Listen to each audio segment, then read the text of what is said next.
सब बल्क। आज हम लोग पढ़ने वाले हैं ऑब्जेक्टिव क्वेश्चन। तो ऑब्जेक्टिव क्वेश्चन में पहला प्रश्न ये है, एक शून्य कोटि की अभिक्रिया दिया हुआ है A प्लस B। दो पदार्थ है, दो अभिकारक है, एक अभिकारक है A, एक अभिकारक है B। ये दोनों अभिक्रिया करके एक प्रोडक्ट बनाना है, इस प्रोडक्ट का नाम है C। और उसके बाद कहता है कि ये जो रिएक्शन है, इस रिएक्शन का दर क्या होगा, रेट। ऑब्जेक्टिव का आंसर जो रेट निकाल, दर निकाल, इसका दर हो जाएगा, दर बराबर आप लोग जानते हैं K इंटू अभिकारक का जो सांद्रण है, अभिकारक में पदार्थ A का सांद्रण, लेकिन और उसके बाद एक और पदार्थ है B का सांद्रण। अब यहाँ पर प्रश्न कर रहा है शून्य कोटि शून्य होना चाहिए। कोटि तभी शून्य होगा जब इसके सांद्रण का घात शून्य होगा। तो सांद्रण, इसके सांद्रण का घात यहाँ शून्य दे दीजिए। ये भी है पदार्थ B, इसके भी सांद्रण का घात शून्य हो जाएगा, अर्थात यही हमारा आंसर हो जाएगा। एक शून्य कोटि की अभिक्रिया A plus B gives C के लिए जो दर है, जो रेट है, वो रेट हो जाएगा दर बराबर रेट बराबर K इंटू A का सांद्रण घात शून्य, B का सांद्रण घात शून्य। अब हम लोग दूसरा ऑब्जेक्टिव देखेंगे, किस कोटि की अभिक्रिया के लिए वेग तथा वेग स्थिरांक की इकाई समान होती है।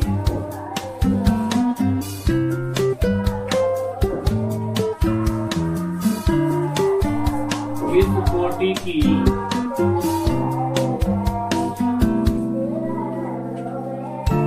अभिक्रिया के लिए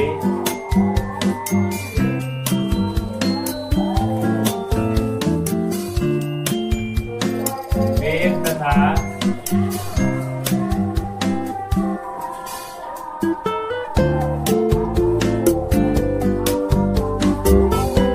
वेग स्थिरांक की इकाई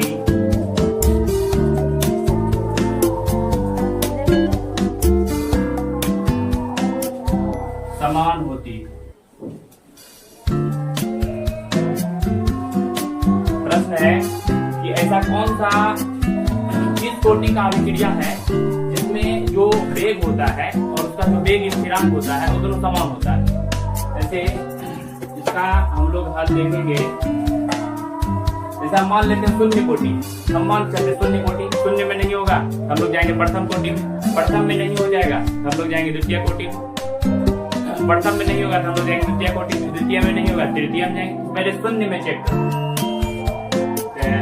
शून्य कोटि के लिए हम लोग चेक करते हैं।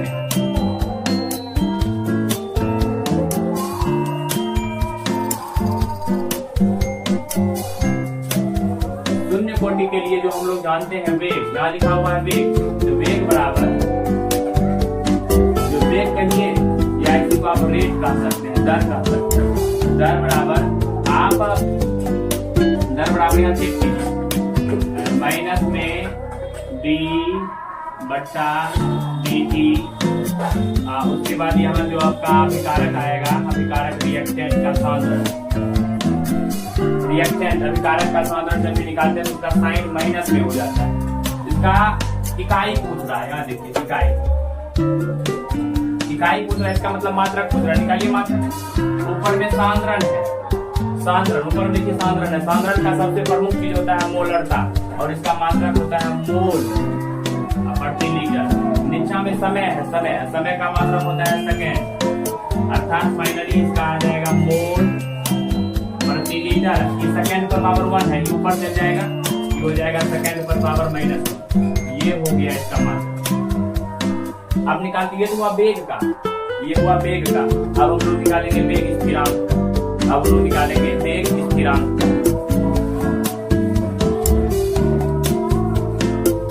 वेग स्थिरांक आप लोग निकालेंगे, अब लोग निकालने जा रहे हैं वेग स्थिरांक का मान।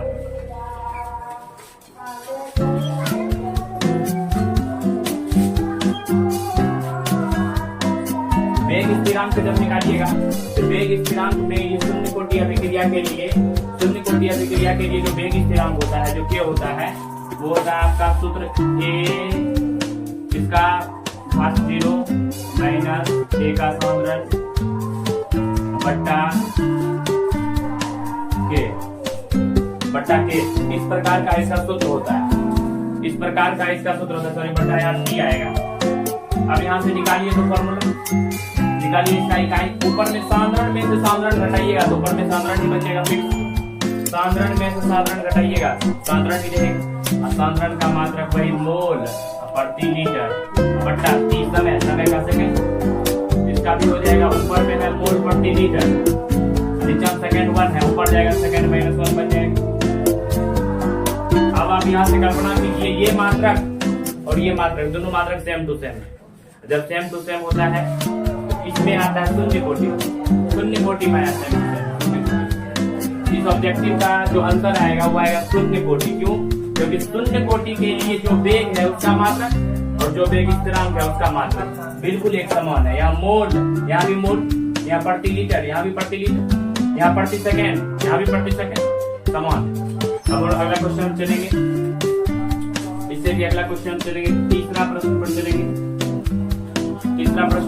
तीसरा प्रश्न हमारा आएगा कि अभिकारक अणुओं को उत्पाद में परिवर्तन करने के लिए आवश्यक न्यूनतम ऊर्जा होती है।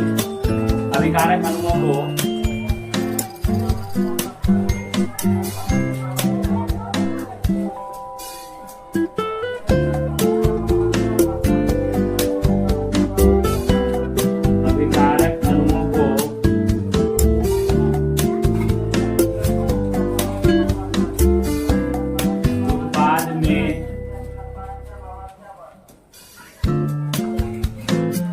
परिवर्तन करने के लिए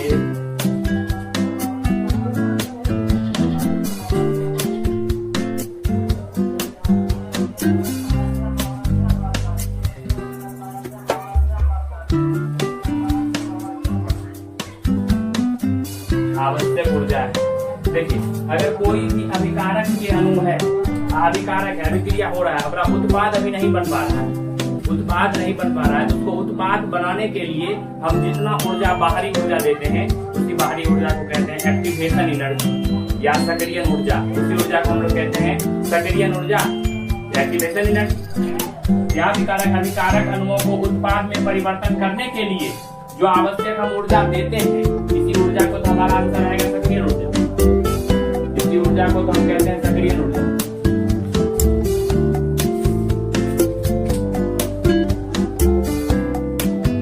को हम लोग कहते हैं सक्रियण ऊर्जा। जैसे मान लीजिए जल जो पानी है वो बनता है 100 डिग्री सेल्सियस के पास, अभी उसके पास मात्र 20 डिग्री सेल्सियस है, तो 80 डिग्री सेल्सियस हम बाहर से लगाएंगे। तो जो बाहर से हम लगाएं इसी ऊर्जा को हम लोग कहते हैं सक्रियण ऊर्जा, एक्टिवेशन एनर्जी।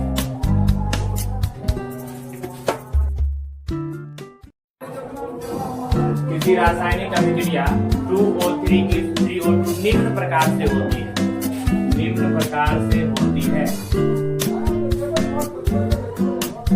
निम्न प्रकार से होती है। यहाँ दिया हुआ है O3 gives O2 plus O, O3 gives O2 plus O, ये दिया हुआ है तीव्र, ये दिया हुआ फास्ट, ये रिएक्शन फास्ट होता है।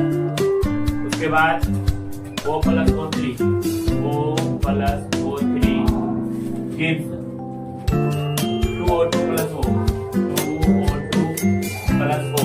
ये थोड़ा सा स्लो, ये ये मंद रिएक्शन है, स्लो रिएक्शन। उसके बाद आप लोग एक चीज जान लीजिए, जब भी हम लोग किसी भी रिएक्शन का कोटि निकालते हैं, कोटि उसी रिएक्शन का निकाल सकते हैं, कोटि उसी रिएक्शन का निकाल सकते हैं जो जटिल हो, लेकिन जटिल में जिसका प्रोसेस स्लो, जिसका प्रोसेस मंद रूप से हो, उसी का हम लोग कोटि निकाल सकते हैं। यहाँ कोटि पूछ रहा है, कोटि हम लोग निकाल लेते हैं। देखिए जो दर होता है, इसका दर निकालिए। दर जब भी हम लोग निकालेंगे केवल और केवल स्लो रिएक्शन का निकालेंगे। स्लो रिएक्शन यहाँ पर ये इसका दर निकालिए, दर बराबर के इंटू ओ का सांद्रण, इसके आगे में कुछ भी नहीं, एक और उसके बाद इंटू O3 का सांद्रण, इसके आगे में कुछ भी नहीं, एक। यही हो गया हमारा आंसर।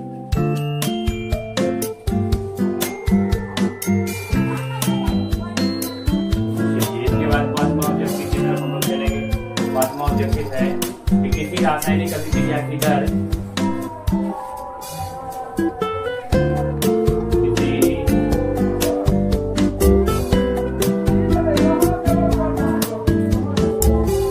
रासायनिक अभिक्रिया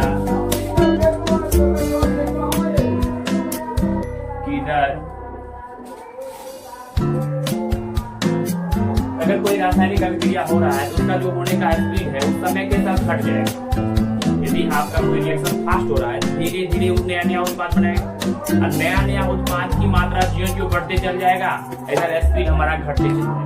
उत्पाद की मात्रा उधर बढ़ेगा, इधर हमारा स्पीड घटेगा। अगर कोई रिएक्शन हो रहा है तो उस रिएक्शन में जो स्पीड है वो स्पीड समय के साथ घटेगा, समय के साथ उस रिएक्शन का स्पीड घटते चला जाएगा। तो हमारा जो आंसर होगा इसका आंसर होगा उस समय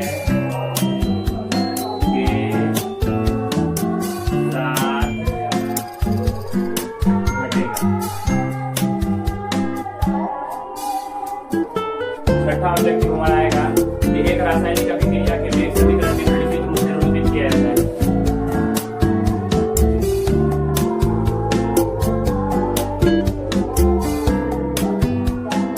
एक रासायनिक अभिक्रिया का वेग समीकरण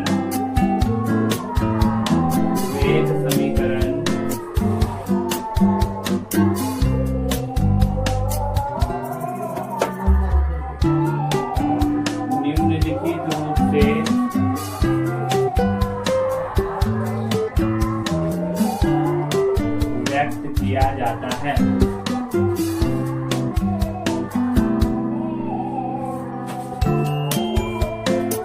वेग बराबर दिया हुआ है k a का सांद्रण इंटू b का सांद्रण का घात 2।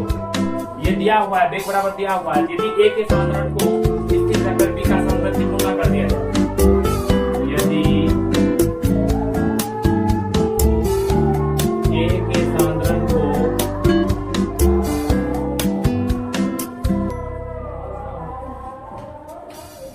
स्थिर रखकर B का सांद्रण द्विगुना कर दिया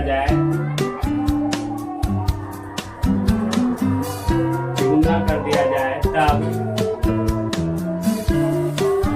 वेग में क्या परिवर्तन आएगा। मतलब यहाँ पर पदार्थ है, पदार्थ A है, पदार्थ B है, अभिकारक। यदि इसमें पदार्थ A का जितना सांद्रण है उसको रखा जैसे हम सोचे उतना, लेकिन पदार्थ B के सांद्रण को द्विगुना कर देंगे तब उसका जो स्पीड आएगा उस रिएक्शन का स्पीड कितना बढ़ जाएगा ऊपर की तरफ।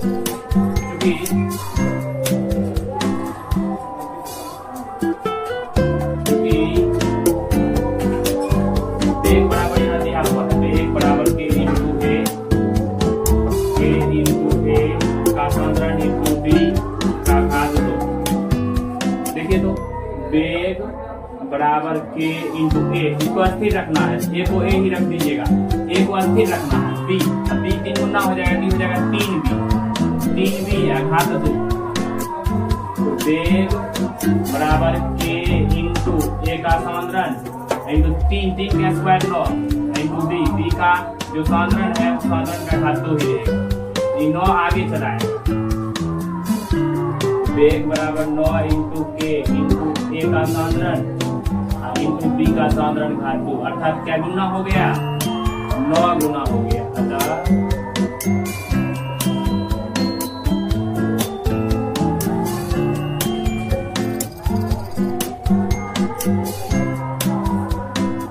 अर्थात ये जो अभिक्रिया था KAB स्क्वायर, क्या देखिए KAB स्क्वायर, ये हो जाएगा 9 गुना, ये फिक्स है 9 गुना हो जाएगा। उसके बाद अगला ऑब्जेक्टिव देखिएगा,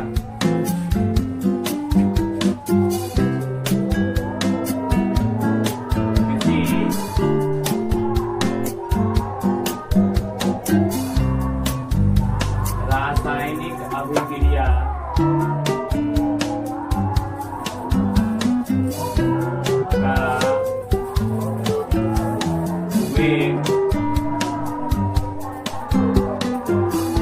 रासायनिक अभिक्रिया का जो वेग स्थिरांक है, रासायनिक अभिक्रिया का वेग स्थिरांक निर्भर करता है। अगर कोई रासायनिक अभिक्रिया हो रहा है तो उसका जो वेग स्थिरांक है, ऑप्शन में ये चीज दिया हुआ है ताप, याद रखिएगा। यदि आप किसी रासायनिक अभिक्रिया में तापमान 10 डिग्री सेल्सियस बढ़ा दीजिएगा ना, उसका वेग स्थिरांक डायरेक्ट दुगुना हो जाएगा। उसका जो वेग स्थिरांक है डायरेक्ट दुगुना या 3 गुना हो जाएगा, याद रखिएगा इस बात। तो हमारा जो आंसर है वो आंसर हो जाएगा ताप। ताप क्यों होगा? क्योंकि यदि आप 10 डिग्री सेल्सियस तापमान बढ़ा रहे हैं, जो आपका वेग स्थिरांक k है ये हो जाएगा 2k। यदि आप तापमान 10 डिग्री सेल्सियस बढ़ा रहे हैं, तो जो आपका जो वेग स्थिरांक k है वो डायरेक्ट हो जाएगा 2k। आत्मा ऑब्जेक्टिव देखिए, तो आत्मा ऑब्जेक्टिव अब देखिएगा कि प्रथम कोटि की अभिक्रिया के लिए अर्ध आयु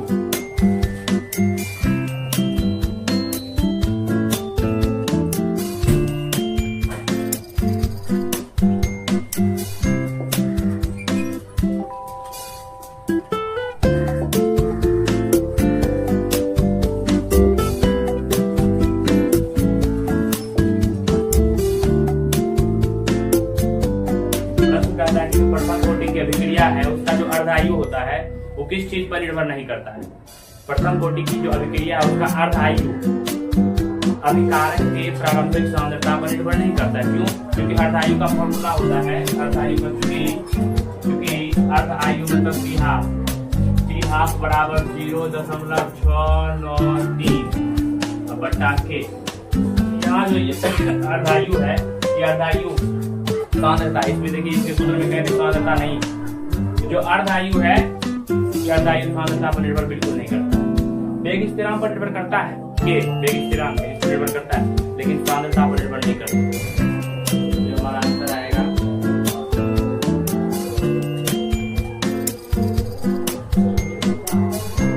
अभिकारक के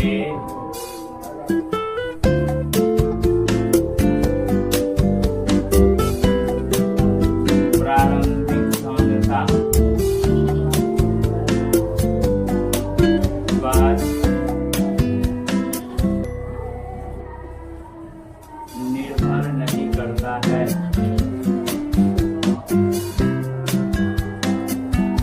अभिकारक के प्रारंभिक सांद्रता पर बिल्कुल निर्भर नहीं करता, क्योंकि फॉर्मूला चेक कीजिए आप, अर्धायु यहाँ पे सांद्रता का चर्चा कहीं भी नहीं। वेग स्थिरांक है तो वेग स्थिरांक पर निर्भर करता है, लेकिन सांद्रता पर निर्भर नहीं करता।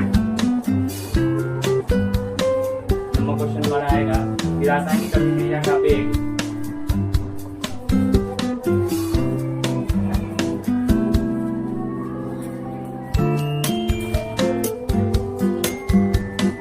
रासायनिक अभिक्रिया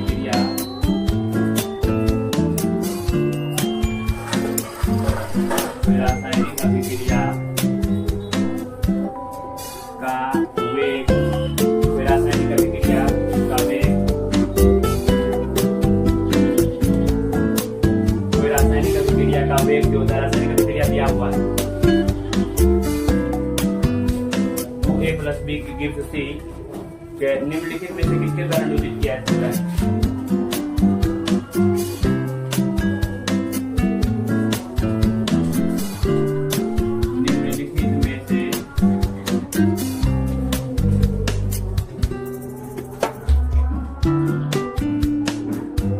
निम्नलिखित में से किसके द्वारा निरूपित किया जा सकता है?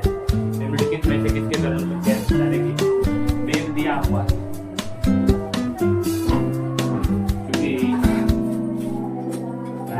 जो आपका अभिक्रिया है,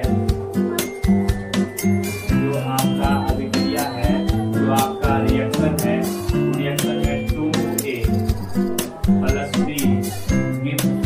यहाँ सबसे पहला चीज अभिकारक को देखिए, अभिकारक का देखिए, अभिकारक में आप ये बता दीजिएगा, अभिकारक में एक पदार्थ A है, एक पदार्थ B, इसका निकालिए तो अलग से अभिकारक के लिए -D/D की, लेकिन यहाँ पर पदार्थ A है तो A लिख देंगे, A का सांद्रण दे देंगे, इसके गुणांक में जो दूध है ये दूध चलाएगा इसके आगे तो माइनस रहेगा, ये दूध चलाएगा इसके बट्टा में, जो गुणांक में रहता है गुणांक में दूध चलाता है बट्टा में, इसी क्लास में भी आप लोगों को समझा देंगे, जो गुणांक में है इसी बट्टा में है, फिर इसका दर बराबर, और फिर देखिए B है, B भी जो अभिकारक है ये भी माइनस में आएगा, D बटा dt पदार्थ है B, B का सांद्रण आ जाएगा, इसके गुणांक पे कुछ भी नहीं है, कुछ बनाएगा बटा, फिर से बराबर ये उत्पाद है, ये उत्पाद है, ये रहेगा प्लस में d बटा dt, c है तो c।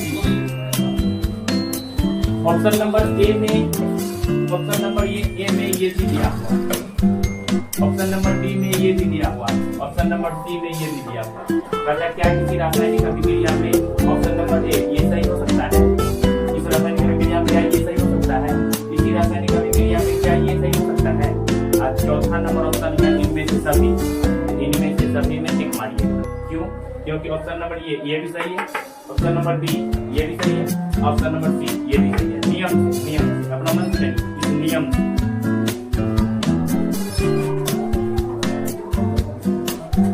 की ओर चलिए, प्रथम कोटि की अभिक्रिया के लिए टी हाफ का मान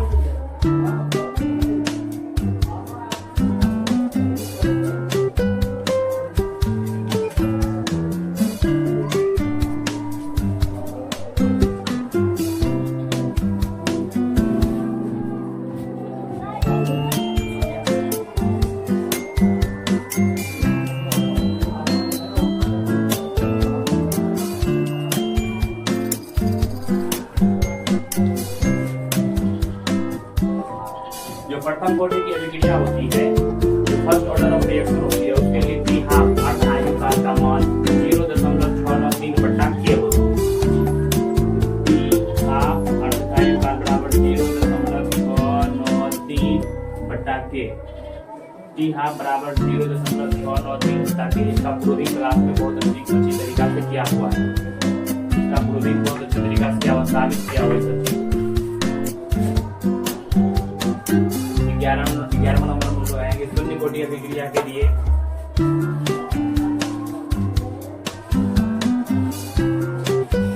शून्य कोटि की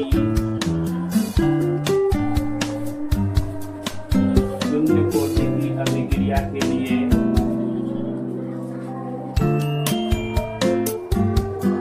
शून्य कोटि की अभिक्रिया के लिए जो अर्धआयुकाल होता है, टी हाफ होता है, जो टी हाफ होता है, अर्धआयुकाल होता है, टी हाफ होता है, ये डायरेक्टली प्रोपोर्शनल होता है एक, जो पदार्थ आपका अभिकारक में है उस पदार्थ के मान लीजिए टी हाफ बराबर a नॉट बटा 2k। ये ऊपर में, टी हाफ के ऊपर में, ये दोनों एक दूसरा के समानुपाती आएगा, इसी ए को कहा गया है ये पदार्थ ए ऑप्शन में। इसीलिए टी हाफ जो होता है अर्धआयुकाल इसके समानुपाती है, क्योंकि ये भी ऊपर, ये भी ऊपर, टी हाफ के ऊपर, ये भी ऊपर, तो दोनों एक दूसरे के ऊपर में समानुपाती। अगर ये नीचा होता तब भी उसका समानुपाती, ये भी ऊपर, ये भी ऊपर, तो ये दोनों समानुपाती आएगा, इसमें टिक मारिए। उसके बाद 12वां ऑब्जेक्टिव देखिएगा,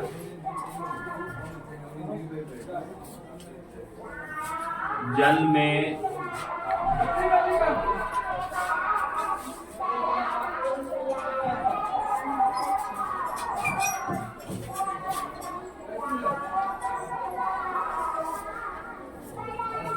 में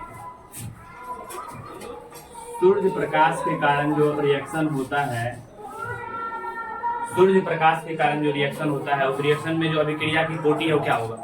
एक चीज याद रखिएगा, अगर कोई रिएक्शन सूर्य प्रकाश के कारण हो रहा है तो उस रिएक्शन के अभिक्रिया की कोटि 0 होता है, उस रिएक्शन की अभिक्रिया की कोटि 0 होता है, याद रखिएगा इस बार।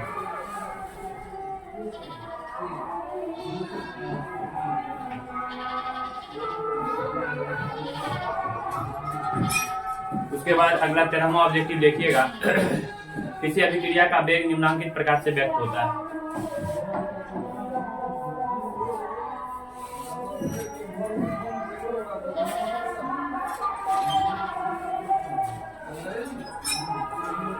किसी अभिक्रिया का वेग k बराबर,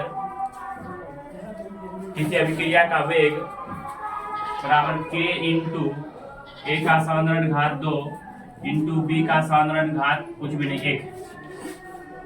तो इस अभिक्रिया की कोटि, तो इस अभिक्रिया की कोटि, तो कोटि पूछ रहा है आप, कोटि पूछ रहा है, कोटि बताइए। कोटि बताने के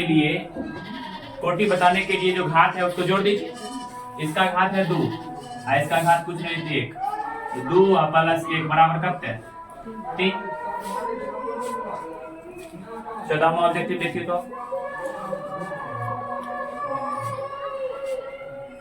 14वां ऑब्जेक्टिव देखिए, क्या रिकॉर्डिंग हो रहा कुछ तो जाइए। अगला ऑब्जेक्टिव हमारा कि प्रथम कोटि अभिक्रिया के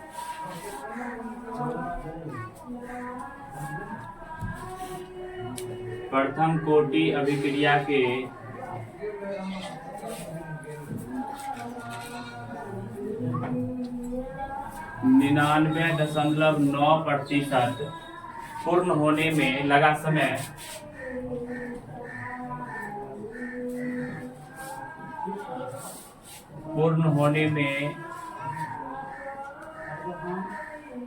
जो लगा समय है, याद रखिएगा अगर कोई भी रिएक्शन प्रथम कोटि का हो, अगर वो 99.9% पूरा हो गया हो तो पूरा होने में जो लगा समय है उस अभिक्रिया के अर्ध आयु काल का 10 गुना के बराबर होता है।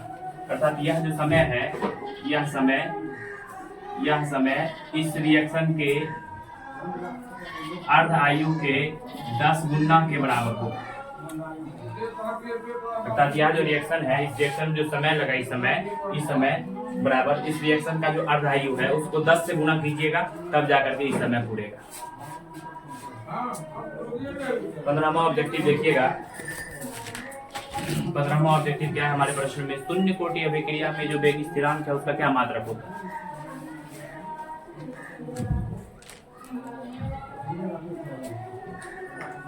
शून्य कोटि अभिक्रिया के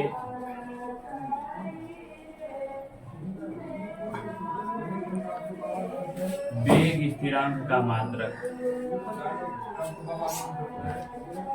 शून्य कोटि अभिक्रिया के वेग स्थिरांक का जो मात्रक होता है k, ये जो k है इसका मात्रक k बराबर r होता है। आप लोग एक सूत्र पढ़े होंगे k बराबर r इंटू सी पावर n, तो k बराबर r इंटू सी सांद्रण है n, ये कोटि है शून्य, तो k बराबर r इंटू सी पावर 01, तो k बराबर r। जो दर का मात्रक होगा वही वेग स्थिरांक का मात्रक हो। दर का मात्रक आप लोग को बताए थे, मोल प्रति लीटर प्रति सेकेंड। जब दर का मात्रक ये होता है तो वेग स्थिरांक का भी मात्रक यही हो।